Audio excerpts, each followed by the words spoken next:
Gloria Allred, and you're watching GVTV News. Thanks, Gloria, and I'm Randy Hansen. In today's World News headlines, Obama announces historic restoration of diplomatic ties with Cuba. In Cuban 5, and U.S. contractor Alan Gross released from prison. And Ebola death toll nears 7,000, report faults World Health Organization's response. In New York State to ban fracking over health concerns. In Vermont, Governor Shumlin backs down on single-payer health care. In Arizona, says final House race seals largest GOP majority in over 80 years.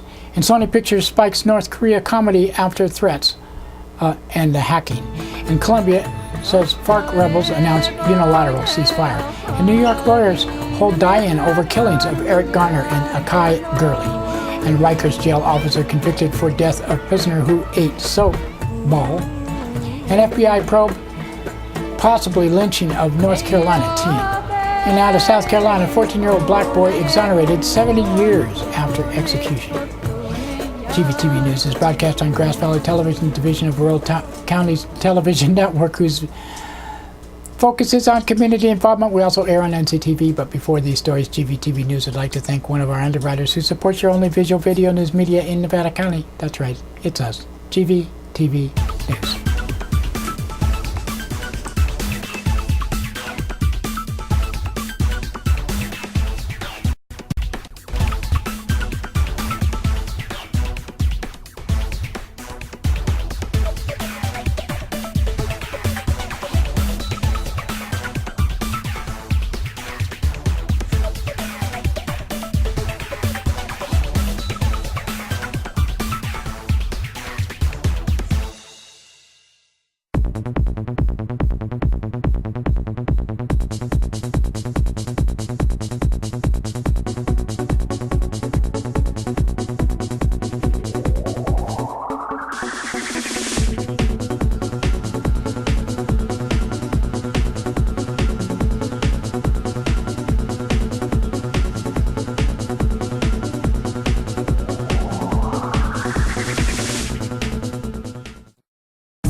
In today's first world news story, President Obama has announced the United States will restore full diplomatic relations with Cuba for the first time in more than half a century. In a historic address Wednesday, Obama announced the shift would include the opening of a U.S. embassy in Havana. President Obama said, "First, I've instructed Secretary Kerry to immediately begin discussions with Cuba to reestablish diplomatic relations that have been severed since January of 1961. Going forward, the United States will reestablish an embassy in Havana, and high-ranking officials will visit Cuba, where we can advance shared interests. We will on issues like health, migration, counterterrorism, drug trafficking, and disaster response." The softening of U.S.-Cuba relations also comes with the release of prisoners in both the United States and Cuba. Cuba released Alan Gross, a private citizen subcontractor for U.S. Agency for International Development, USAID, on humanitarian grounds. Gross was arrested in 2009, sentenced to 15 years for smuggling an illegal technology for opposition groups. Cuba also released a top spy identified by Newsweek as Rolando Saraf Trujillo, a former cryptographer at Cuba's Dictatorate Intelligence, who worked secretly for the CIA. In exchange, Trujillo's release, the United States has freed 3 remaining members of the Cuban Five, a group of Cuban intelligence officers arrested in the United States in 1998, convicted of conspiracy committing espionage. They say they are not spying on the United States, but trying to monitor violent right-wing Cuban exile groups responsible for attacks inside Cuba. Whatever. Another unbalanced trade. Official death toll from the Ebola outbreak in West Africa is climbing towards 7,000 as new report faults the international community for its slow response. A report by British Parliamentary Committee says the World Health Organization and countries around the world failed to heed clear warnings about disease spread. In Sierra Leone, meanwhile, an 11th doctor has died of Ebola as the country launched house-to-house searches to root out cases in capital of Freetown. New York State is banning oil and gas drilling process known as fracking, citing potential risks of public health. Fracking involves blasting sand, water, and toxic chemicals deep into shale rock to release oil and gas, a process which can poison water supplies and pollute the air. Environmentalists have waged a fierce campaign to pressure the administration in New York, Governor Andrew Cuomo, to render permanent a 2009 moratorium on the practice. Following a 2-year study, Acting Health Commissioner Howard Zucker said fracking was too risky. He said the potential risks are too great. In fact, they are not only even fully known. Relying upon the limited data that is presently available to answer the public health risks would be negligence on my part. I have identified significant public health risks in the current data, and until the public health red flags are answered by valid evidence through longitudinal long-term studies, prospective analysis, and patent, or, well, whatever. I cannot support high-volume hydraulic fracturing in the great state of New York. New York will be the first state in major gas deposits to ban fracking. The move will protect reserves in New York's portion of the Marcellus Shale, a massive underground rock formation which stretches across multiple states, including Pennsylvania, West Virginia, and Ohio. Well, no jobs there, I guess. Vermont Governor Peter Shumlin has backed down on his promise to create a single-payer health insurance system in the state. Shumlin first won election in 2010 after a pledge to make Vermont the first state in the country to have a single-payer system. But Wednesday, Shumlin said tax hikes needed to fund the system had proven too high. He said, "I'm not going to undermine the hope of achieving critical, important healthcare reforms for this state by pushing prematurely for a single-payer when it's not the right time for Vermont. This is the greatest disappointment of my political life so far, and we couldn't advance this ball as quickly as we had wished. But we shall persevere. We shall get it right. We shall push on." In Arizona, the final undecided congressional race from this year's midterm elections has finally been called in favor of Republican candidate. Retired Air Force Colonel Martha McSally has defeated Democratic incumbent Ron Barber. His defeat gives Republicans a 247th House seat in the new Congress, the largest majority in more than 80 years. Gee, wonder why. Sony Pictures has canceled the release of a film about a plot to kill North Korea's leader, Kim Jong-un, following threats against theaters and hack of corporate data, which officials say was ordered by the North Korean government. Theater companies had canceled showings. $44 million comedy, The Interview, starring Seth Rogen and James Franco.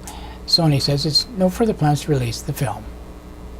And now the FBI, I think, came in and now, and the government's saying that it was North Korea. In Colombia, FARC rebels have announced a unilateral ceasefire following rounds of talks with the government. The rebels said that at the end of the hostilities, unless the army attacks them first, FARC Representative Ivan Marquez says he hopes the truce will become permanent. And he said, "Since we believe that we have initiated a definite path towards peace along this constituent process, that we have resolved to declare a unilateral ceasefire and end the hostilities for an indefinite time, which should transform into an armistice."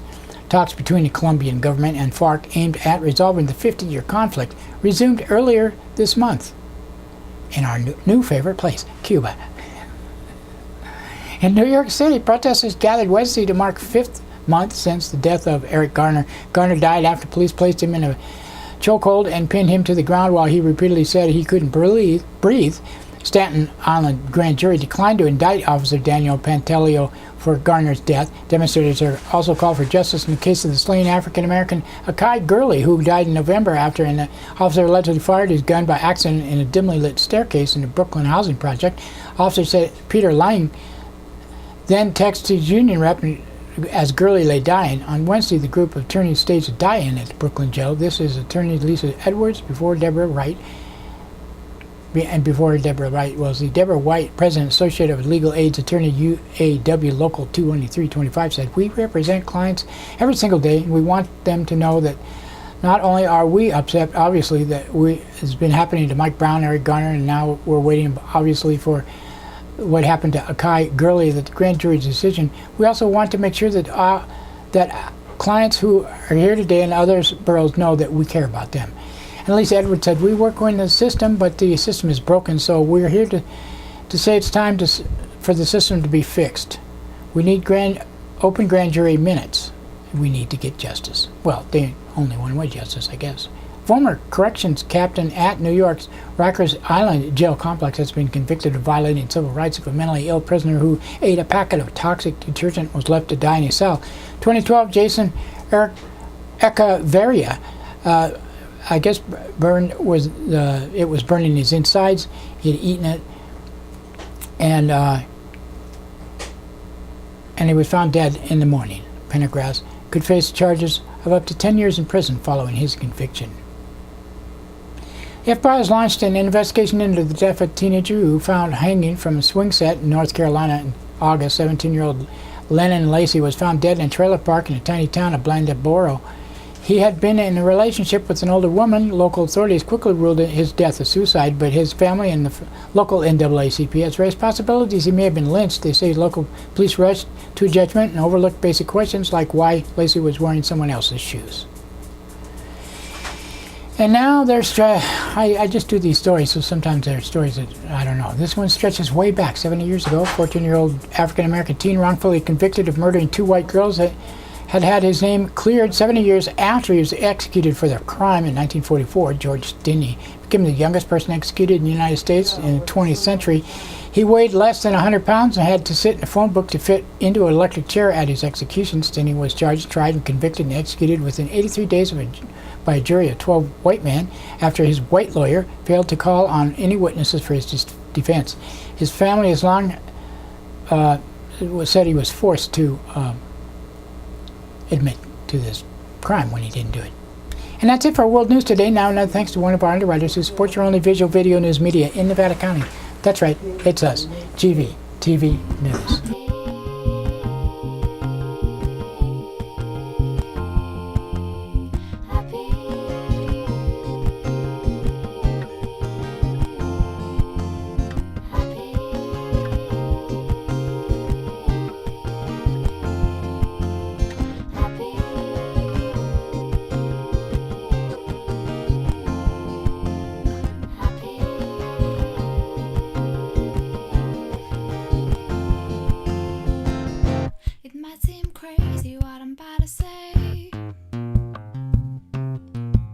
Sunshine, she's here, you can take a break.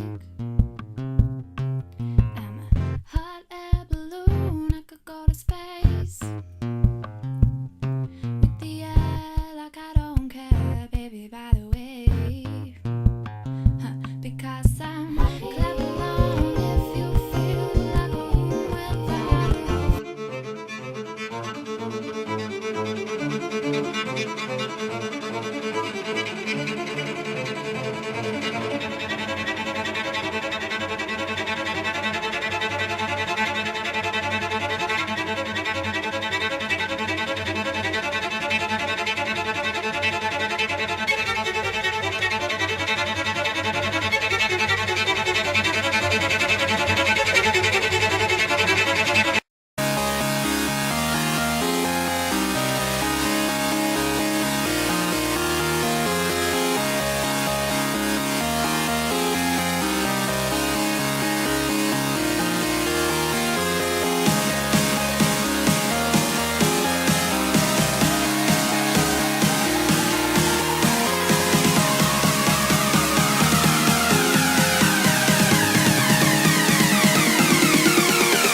That's right, it's time for the police blotter. Pictures in the blotter are not from these actual events, but used for visual aid only. These public records are obtained from daily logs issued from Nevada County Law Enforcement.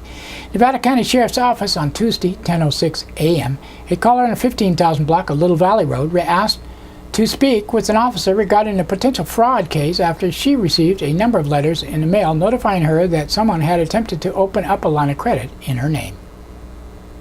11:44 a.m., a caller from 23,000 block of Scotts Flat Road reported 8 or 9 oak trees had been cut down by a trespasser. And 12:14 p.m., after being notified by a neighbor on 11,000 block of Old Gold Drive, a caller reported that an older couple were squatting in his family vacation home.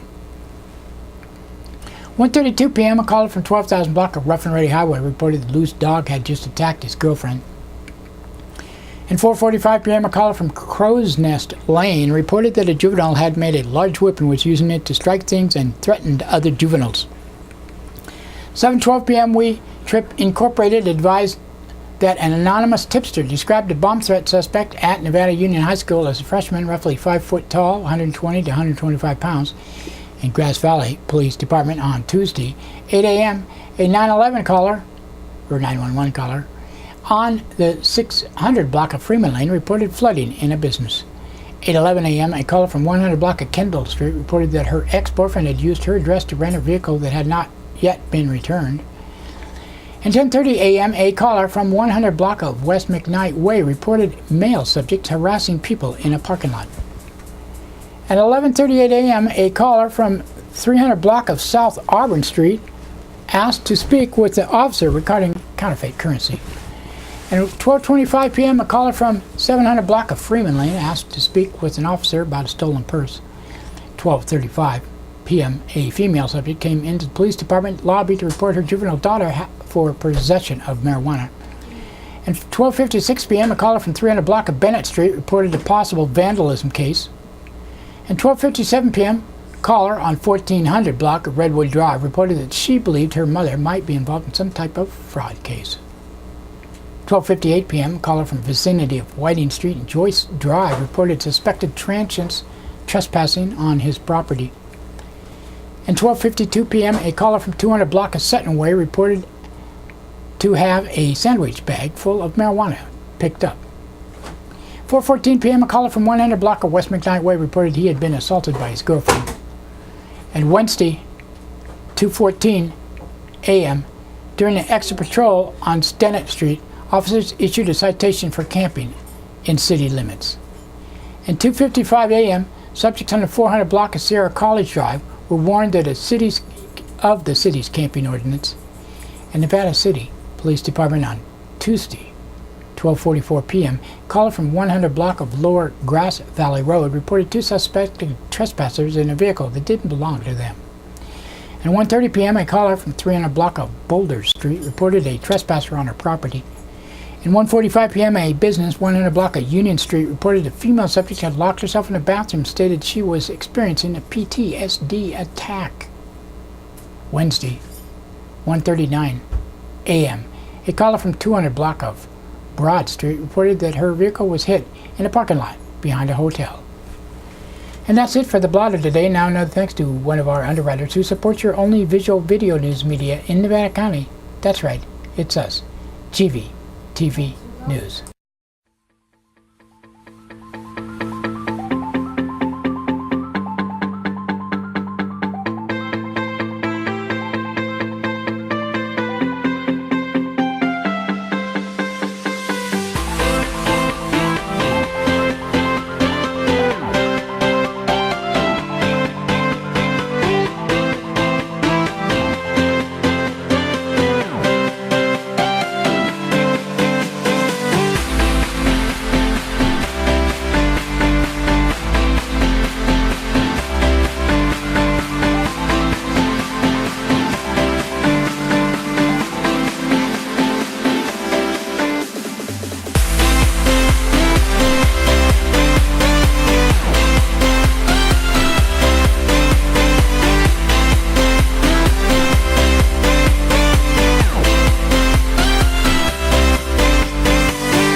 In today's local news headlines, stormy weather sends part of Stonehouse parking lot into Deer Creek.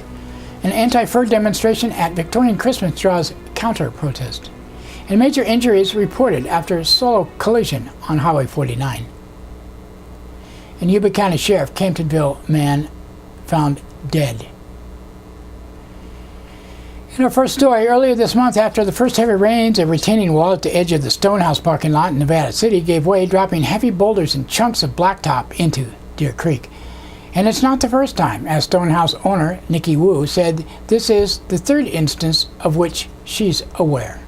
Wu's owns the parking lot, but has appealed to local county and state government agencies to see if they're willing to help cover the cost of stabilizing the bank of the creek. Wu said that this round of repairs is likely to cost $1,500, but she's looking around for other estimates. Last time she said the repairs cost her $16,000. They didn't last long. As a property owner, why do I have to keep absorbing these costs at a water body owned by the state, she asked. I'm just curious about whose responsibility that is. It's not just within my means to keep doing this every time there's a big storm coming, she added. But officials with the City of Nevada City, Nevada Irrigation District, and State Water Resources Control Board all say this is a private sector matter. We don't own any land through there. For us to get in there and do any kind of modification would require a permit, said Chip Close, Water Operations Manager for NID. It's basically private property owner issue. Wu says Nevada City has asked her to remove the boulders from the watercourse due to concerns about flooding. Neighbors say the water levels have risen upstream of the big rocks, now obstructing the waterway.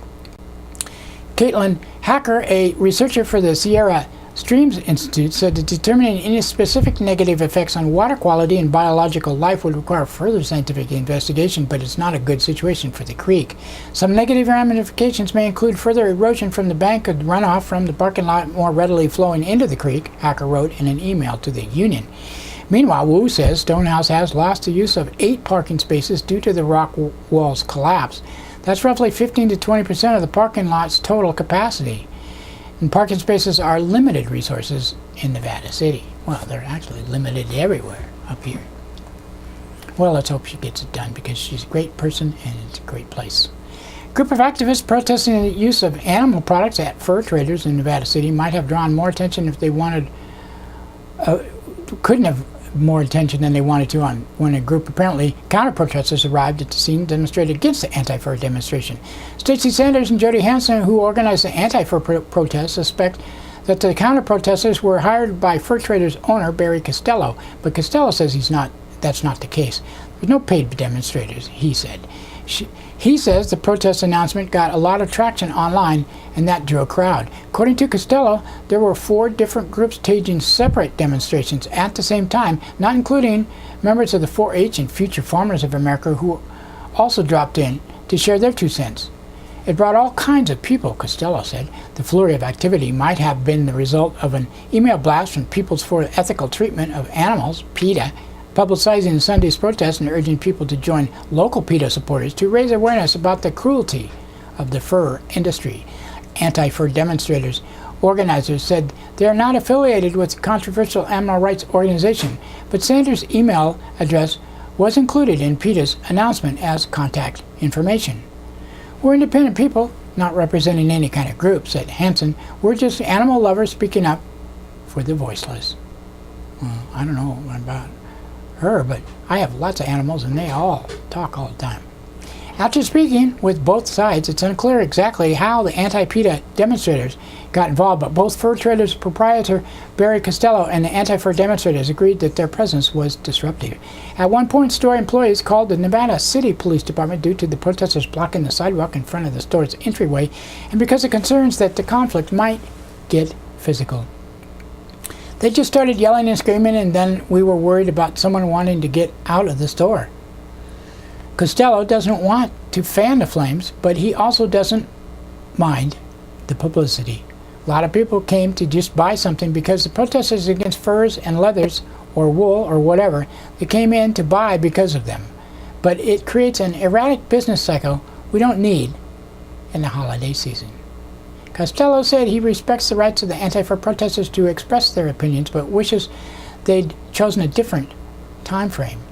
But for Sanders and Hansen, that was definitely part of their strategy. Hansen said they chose this time for their protest during Victorian Christmas due to the large volume of foot traffic in downtown Nevada City.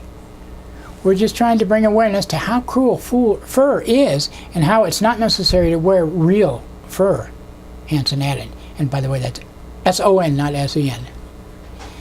Nevada City Victorian Christmas Fur Protest has one more appearance scheduled, 1:30 to 5 p.m. Sunday, December 21st. It's not known whether or not the counter-protesters intend to be there as well. Well, probably will be. Probably be much more people there, too. 2 people were injured, one of them seriously, after a single vehicle collision at Highway 49 Wednesday, approximately 4:10 p.m. Dispatchers were notified that a white SUV, or possibly a silver Oldsmobile, had gotten off the road into a ditch, possibly hitting a tree. Incident log shows that shortly after the crash, the vehicle may have caught fire. Both occupants were transported to Sutter Roseville Medical Center. That's all the information we have right now. We'll bring you more Monday, if we can. Maybe some names. Dennis Hall of Camptonville was found dead just off the side of the Old Comptonville Road on Sunday. Yuba County Sheriff's deputies say there's no obvious signs of trauma or foul play. We're still talking to residents to see if they may have seen or heard anything, said Lieutenant Brandon Barnes. Investigators are still waiting to see the results of a pending autopsy and toxicology report, but one theory is that Allen may have died of exposure due to dropping temperatures while walking to a bar. Hall's death remains under investigation. That's it this week. Merry Christmas if I don't talk to you again.